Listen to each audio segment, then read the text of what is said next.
وتبدأ الحلقة 9 بصابر المداح، واللي زي ما شفنا كده في نهاية الحلقة اللي فاتت إن كله بيبقى متجمع عليه، الملك الأحمر وست الحسن والساحر مشاري. فعلا التلاتة بيقدروا كده على صابر واللي يأيدوه واللي بيبقوا رافعينه في الهوا كده، ويبقى خلاص صابر كده في موقف خطير جدا ويبقى على وشك إنه يموت بسبب ست الحسن. لكن وقتها صابر بقى اللي يبدأ إن هو يقرأ قرآن ويبتدي كده إن هو يقول آيات ربنا، وواحدة واحدة كده تبتدي القوة اللي هي في إيده دي تظهر من جريه. وقتها نحس بضعف ست الحسن كده اللي ما بتبقاش قادرة عليه لا هي ولا الملك الأحمر، وساعتها المداح بيتفك وينزل على الأرض تاني. عشان في اللحظة اللي تختفي فيها ست الحسن تطلع تاج وتقف قدام الملك الأحمر، ونعرف إن في معاهدة كده ما بين الجن وبعضهم، ما بين الجن اللي منهم تاج وما بين الجن اللي منهم الملك الأحمر، كان في معاهدة سلام ما بينهم، وإن في حالة إن الملك الأحمر أذى صابر ساعتها بقى إن هو هيبقى كسر الميثاق ما بينهم ده، وإن هتبقى في حرب ما بينهم. في الوقت ده بقى اللي بيختفي الملك الأحمر، وساعتها بقى الساحر هو اللي بيبقى مرعوب صابر هيعمل فيه إيه. لكن وقتها صابر بقى اللي يبتدي يسأله مين اللي علمه السحر ده، مين اللي علمه الأذى وعلمه يعمل في الناس كده، عشان نتفاجئ وقتها وصابر هو كمان يتفاجئ لما الشيخ مشاري يقول له ان ابوك صابر هو اللي علمني. في وسط بقى حيرة صابر ولسه بقى بيكون الشيخ الدجال ده عايز يقول اسم كامل، ساعتها بقى بنشوف ان هو بيموت فجأة، وده اللي بيسيب صابر كده في حيرة ما بيبقاش عارف يعمل ايه. بس على طول وبعدها تاج بقى اللي تقول له ان مساعدتك للناس هتساعدك ان انت توصل للحاجة اللي انت عايزها، ان انت دلوقتي تقدر ان انت تفك عمل الناس اللي اتعملت لهم، وكمان بتشاور له على زهرة بتبقى موجودة في الارض. صابر اللي ما يبقاش عارف هي ايه دي، ساعتها تقول له ان دي الزهرة اللي انت المفروض بتدور عليها وما كنتش عارف مكانها فين، وان طول ما بتساعد الناس ان ربنا هيساعدك. عشان بعدها بقى اللي نروح لاجتماع ما بين ست الحسن والملك الاحمر، ونشوف الههم الكبير من قوه صابر، ازاي هما الاثنين يبقوا متجمعين عليه ويبقوا خلاص على وشك ان هما يموتوه، بالعكس بقى اللي يحصل ان هو ينقذ نفسه وان هما ما يقدروش عليه. لكن ساعتها بقى الملك الاحمر يقول ان ده كله بسبب تاج وان هي اللي ساعدته. لكن ساعتها بقى ست الحسن اللي تقول له ان مش ده اللي حصل، ان صابر هو اللي قوي جدا وان انت مستهين بيه، وان واضح كده ان هو من ساعه ما رجع من الموت وان هو بقى في حاجه متغيره والقوه اللي بقت عنده بقت اكبر بكتير، وان هم لازم يدوروا على خطه جديده يقدروا ان هم يضعفوا بيها صابر. عشان بعدها بقى اللي نروح لنصره واللي جوزها هلال واخوها بيكون جايبين لها صابر المزيف يعالجها وهم فاكرين انه ده صابر الحقيقي. لكن بقى الغريب واللي مش متوقع ان احنا نلاقي ان نصره شايفه شكل فحيح الحقيقي، واللي تكون بتحذرهم ان ده مش صابر وان ده جن. لكن طبيعه الحال محدش بيصدقها، وساعتها صابر المزيف يطلب منهم ان هم يكتفوها، ويبتدي بقى ان هو يمسك دماغها ويقرا عليها حاجات عشان فجاه كده تسكت خالص وتبقى بتسمع كل الكلام. بس يا ريته كان واقف على كده يا معلم، ده راح رايح ساعتها على طول لهلال وقال له ان هو عايز يقابل مرات اخوه واخوه. في الوقت ده هلال اللي ما يبقاش عارف ليه بس يكلمهم يجيبهم له عشان يقعد صابر مع مرات اخو هلال كده، واول ما يقعد معاها يقول لها ان في سحر معمول لنصره وان اللي عامل السحر ده جوزك، وان واضح كده ان في حاجه ما بين نصره وما بين جوزك عشان كده هو عامل السحر ده. لكن ساعتها على طول بقى جوزها اللي يجي من بره، واول ما يدخل يجي يقعد مع المداحه ومع صابر، وساعتها بقى نشوف ان الكلام بيتعكس، يبتدي يقول له ان مراتك عامله عمل لنصره وان هي كمان عامله لك انت كمان عمل، ويبتدي كده ان هو يشككه في مراته اكتر بكتير، بس بقى يدخل في حته تانية ويعلى معاه اكتر بكتير ويشككه كمان في نسب ولاده، يقول له ان مراته كده بايعه نفسها لشيخ دجال هو اللي بيعمل لها السحر ده كله، عشان في الوقت ده البيت اللي كان داخل المفروض يساعد فيه ويعمل حاجه بسيطه يسيب البيت كده وهو موقع كل الناس في بعضها. واللي بعديها بشويه كده نكمل رحلتنا مع صابر المزيف ذات نفسه، عشان نشوف كده ان هو بيروح لشخص اسمه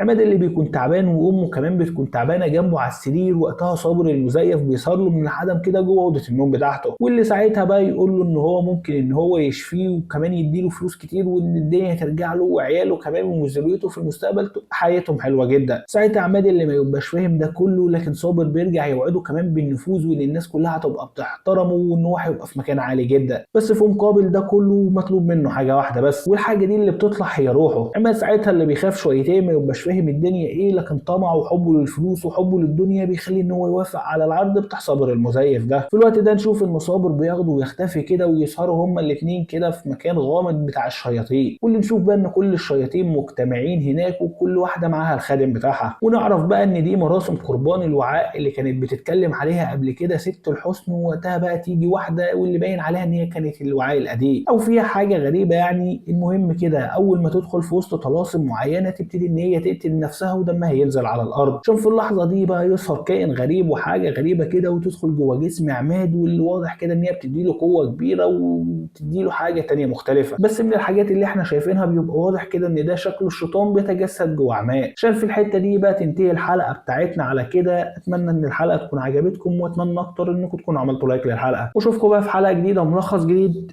سلام.